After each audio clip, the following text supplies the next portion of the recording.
Welcome to another life-transforming episode of It's Time. Thank you for inviting us in your home, car, hotel room, or prison cell.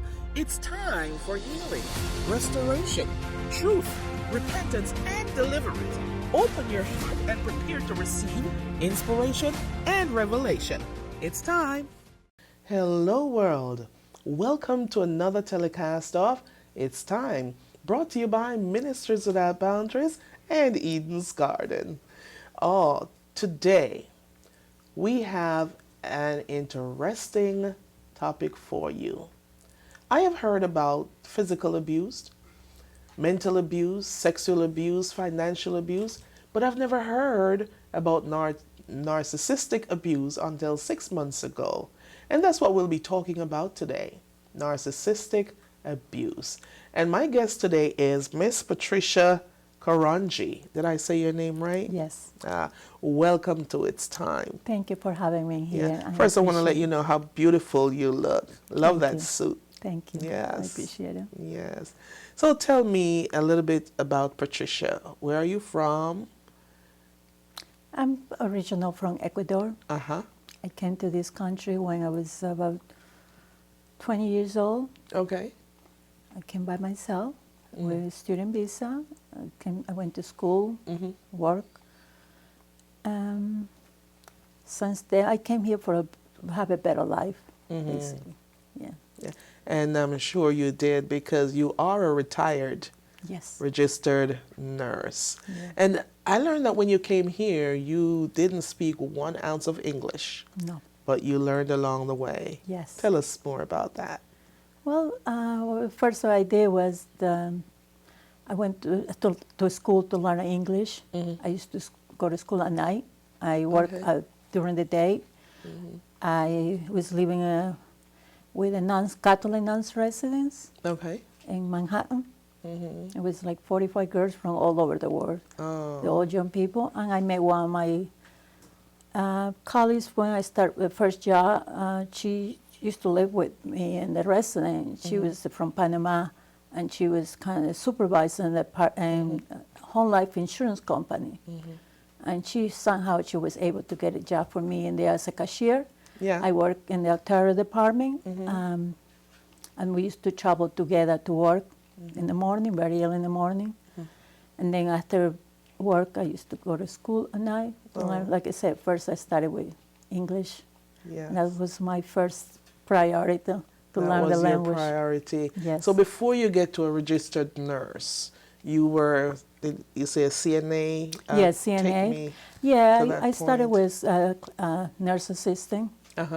It took like 6 months of school, and then I went, after that, I took 2 years of school for become a clinical medical assistant, phlebotomy, EKG technician. Oh, wow. Yeah, I had it 2 years then, because I already had a 2 year school of nursing. I took another 2 years after that for the nursing. That's brilliant. Yeah. For someone who did not know English, yet you took this path and you became successful. Yeah, and somehow I was able to pass the state test. The state board? That was very, very challenging. I'm sure. But it's just the things, a lot of the stuff I used to memorize. It was not easy, but I was able to pass with a good grade. Yeah, I was very proud of that. Wow. Thank you. So let me ask you, I learned about narcissistic abuse from you about 5-6 months ago. I know about narcissist, about the person being a narcissist, but a narcissistic abuse, I've never heard of it. Break that down for me. Well, narcissistic abuse is a type of emotional manipulation, control that sometimes we as a person, when we meet someone we don't know anything about until you're involved with that person, and then later on you find out that the person is controlling, manipulative, sometimes can be abuse, physical abuse. It's hard, it's very difficult, because this type of individuals with narcissism, they lack empathy. they have no empathy, or they don't know how to show any empathy for others. That's a narcissist. Yes. Okay. And they also involve more like controlling. They're controlling everything about the another person, and also manipulations. And it's very, very, very difficult to deal with, like I said, with this type of individuals. It's not easy. And enduring is because many times the narcissists, they're projecting all the negativities to others, especially if especially they do that to a person that are very close to them. They don't show this in front of everybody because they're wearing a mask. They're wearing a mask. Yes. And that basically you don't know anything about them. They show the mask, that the good part of them in front of everybody. Okay. But when you have a close relationship with someone like that, you're the one you sees this. And a lot of times you feel like, when they start talking about the issues or problems they have, you feel like you'll be able to help them, but you can't help these type of individuals. It's the only thing they can help themselves. Why is it so hard to help them? It's because they basically you can't really help them because it's you only be able to help yourself. Because someone who doesn't want to help, get help, is nothing you can do about. Only God can help them. So you're saying that a narcissist never think that they need help? Exactly. They think there's nothing wrong with them. Yes. So take us along the journey where you encountered narcissistic abuse. Well, at first I remember that when I was a child, my father was very abused with my mom. And that was physical abuse. I endured seeing how he treated my mom so much. And it was hard on me, very, very hard. And that's one of the reasons why at a young age, I moved out of the country to come to the United States. And soon after, as a matter of fact, even after I got married, the first thing I did was get my citizenship, my U.S. citizenship. 2 years later, after I got married, and then I was able to be able to get my mother to come to the country, because I want my mother to be with me. Away from your father? Away from my father, because I don't want my mother to ever endure that type of hardship, especially physical abuse. So you're saying that the earliest experience with narcissistic abuse was from your father, but you didn't know what it was at the time. I did not know anything whatsoever about narcissists. The only thing I knew about narcissists, they always feel like the grandiose narcissists. They're all about themselves, and that's it. But I did not know anything whatsoever. Their behavior, or their patterns, everything they use to manipulate other people. It's three different type of narcissists. Okay. The one is the grandiose, they call over narcissist. The other one is the covert narcissist, and the last one is the malignant narcissist. That's the worst. Okay, so break them down for me. The grandiose, what's the grandiose narcissist? Grandiose narcissist is more like they feel like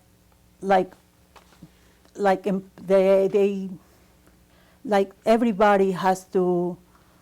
That they're bigger than the world? Yeah, it's like God. They feel like the grandiose, like they feel so superior to anybody that nobody is better than them. That's what it is. Covert narcissist is less. It's similar to the grandiose, but it's lower. But it's not as bad as the grandiose. The grandiose is more like they have an very inflated ego. And covert narcissist is also almost the same, but it's less. And the covert narcissist most of the time is like they have more,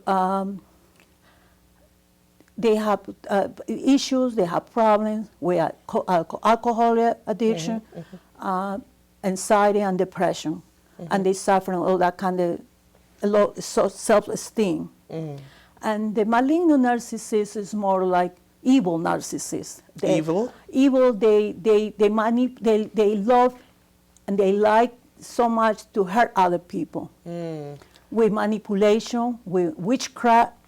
They do all kind of evil stuff, like dark side. So it's like they get an adrenaline rush from doing wickedness, Yes, evil, and wicked you're stuff, saying? yes. Okay. And that's the narcissist that they call malignant narcissist. Yes. So at what point did you encounter the narcissistic abuse, and from whom? I encountered when, well, like I said, I did not know anything about narcissists. I encountered this with my husband. Your husband, okay. I married with him many, many years. But I did not know because he's not that bad, but I noticed that he used to control me or manipulate me and say things like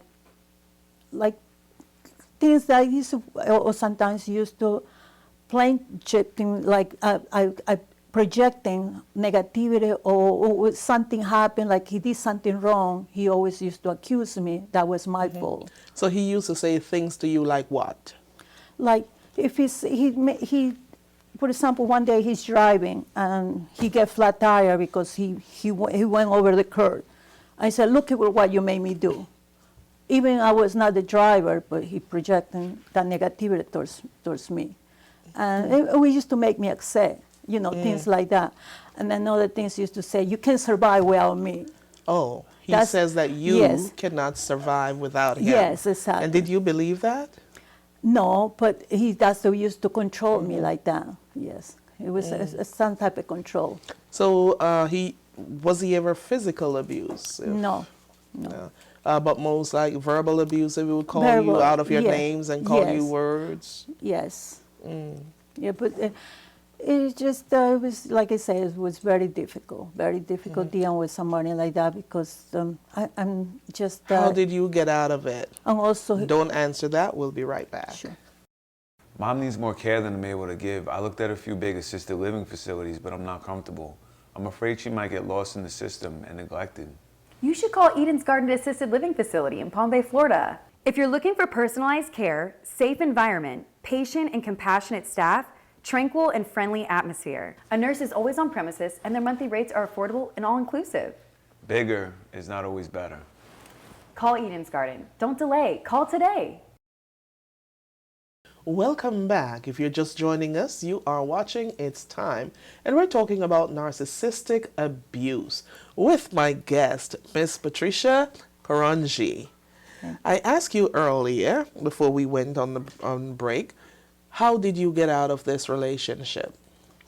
Well, when my husband retired, my husband retired in around 2017, early, maybe a year before, but the end of 2016. When he stopped working, he became more depressed and he started drinking. And there's one thing I couldn't tolerate it because when he was drunk, a lot of times he used to verbal abuse me, like saying. Oh, the verbal abuse would be worst. My only way out was to get help. I went to Families Alcoholics Anonymous for help. You went to where? Alcoholics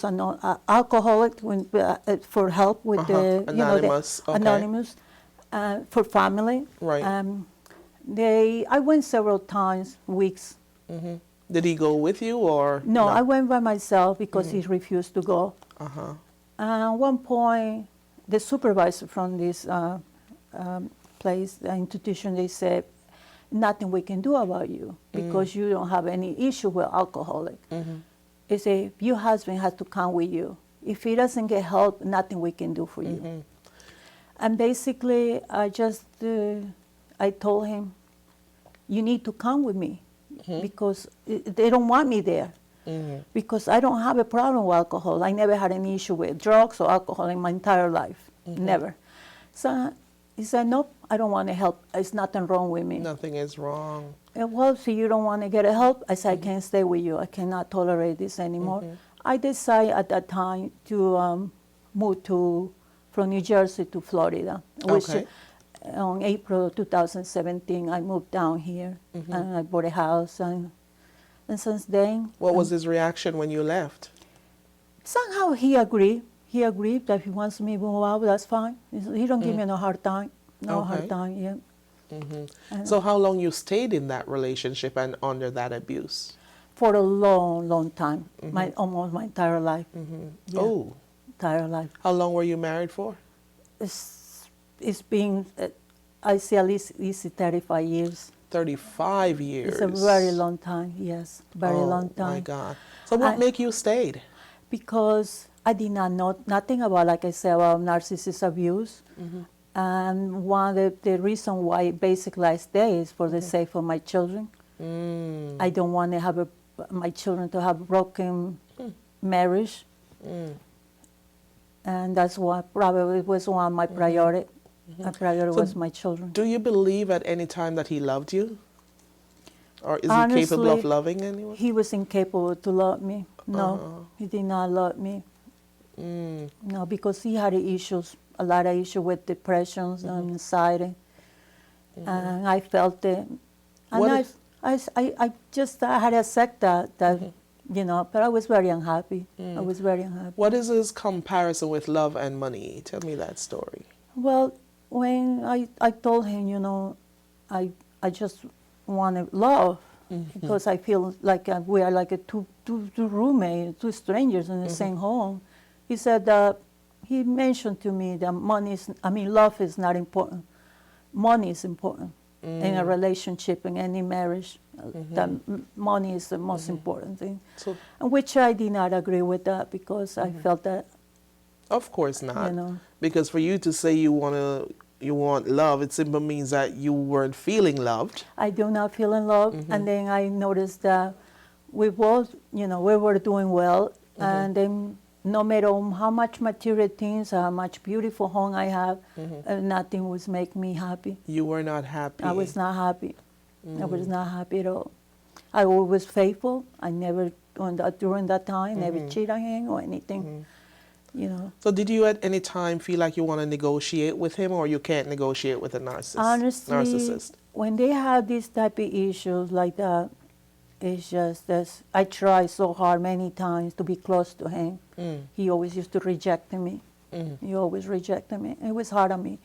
And I remember my mom, she passed away. My mom used to suffer because she was living with me. She used to see how much I was suffering. And my mom used to say to me, Patricia, you can't stay in this marriage. It's not good for you. You know, you're suffering so much because you used to see me so unhappy. And it was hard. It was difficult. But then when I moved here, 2 years after I moved to West Melbourne, I met someone. At first, I thought that was my soulmate. He acts so wonderful. That's called the love bombing state, first state. Love? Bombing. Love bombing? Yes. Okay. He just shows so much affection, love. He was so wonderful. But, you know, and then later on, they started the evaluation, which is when they from love bombing went to a devaluation He state. started devaluing you? Yes. Okay. And then the gaslighting. The gaslighting is What's when gaslighting? gaslighting is some type of when the victim is when a person endure it. It's like they projecting and they say things to make you feel. They're calling you derogatory names? Yes. Okay. Not more like that. It's more like I have it in here. It's like making the victim doubt their own sanity or perception of reality. That's what it is. So you're saying you walked away from your husband, who's a narcissist. You found another relationship, Yeah. and unfortunately, he was also a narcissist. Yes. Is that what you're saying? Yes. The reason why is because I am super empath. I'm very, very loving, caring, compassionate woman. And a narcissist is looking for this type of person because they like to project. They want to be like us. They want to be like a loving, caring, compassionate person. When they encounter a person like that, they love because they love how we are super. We are authentic people that we give love unconditional love. We are faithful, we are loving, caring, and very generous and kind person. How do you protect yourself from a narcissist? I protect myself now that I know is I surround myself with positive mindset people. I surround myself, yes, and also I have strong boundaries. I'm close to the Lord, which is one of my state is that I became very close to God when I endured this situation with a narcissist, because God help me up, and make me feel happy, how to love myself, have peace, Awesome. and enduring all these beautiful things with the Lord. Excellent point. We Yes. will be right back. Have you ever wondered why your prayers are not being answered? I have, but look what I found. 38 reasons for unanswered prayers. Not only does it keep you at the edge of your seat, it's a must-have. Must-have for your Bible studies, conferences, seminars, prayer meetings, and book club. It's a must-have. Get a copy or two for a friend or few. Oh, I need those for my book club.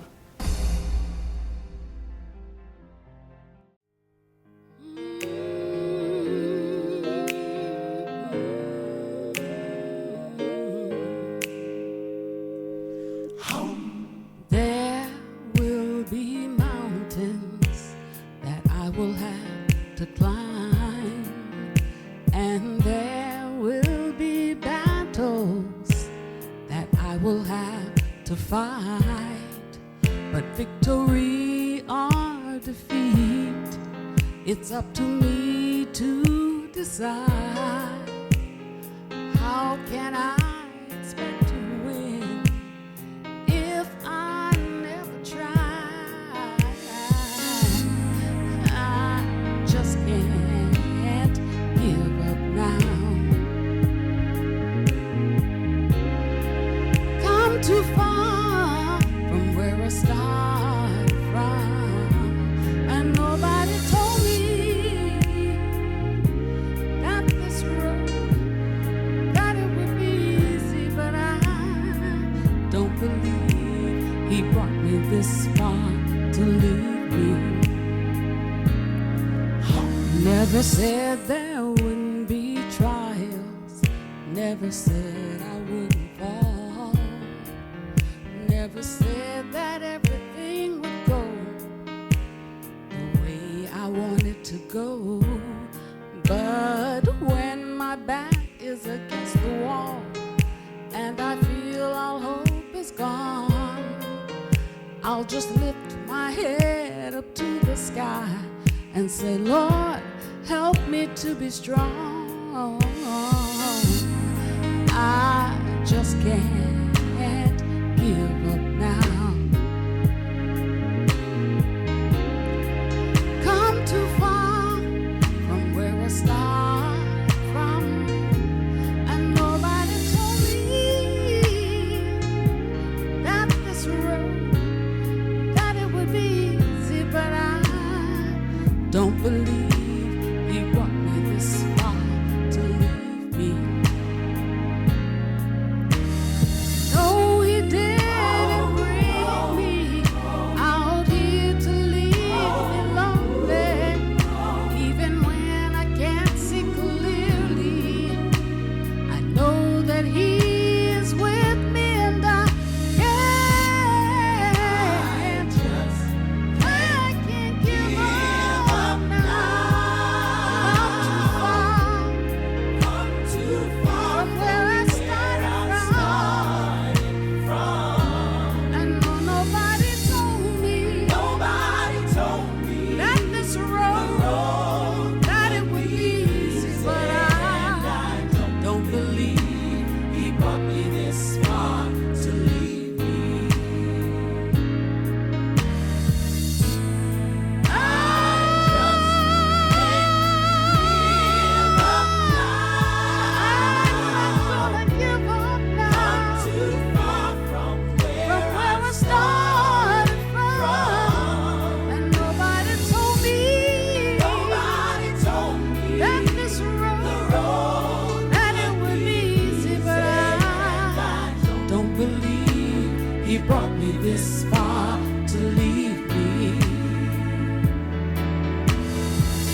You can't give up now. Irrespective of what you're going through, hold on to God's unchanging hands. Miss Patricia, thank you so much for being here. I appreciate you shedding light on narcissistic abuse. We're not done. You have to come back. All right? I want you to take a few seconds and speak to that person who is being abused by a narcissist. The first thing you have to do is, honestly, is be humble, ask the Lord for help.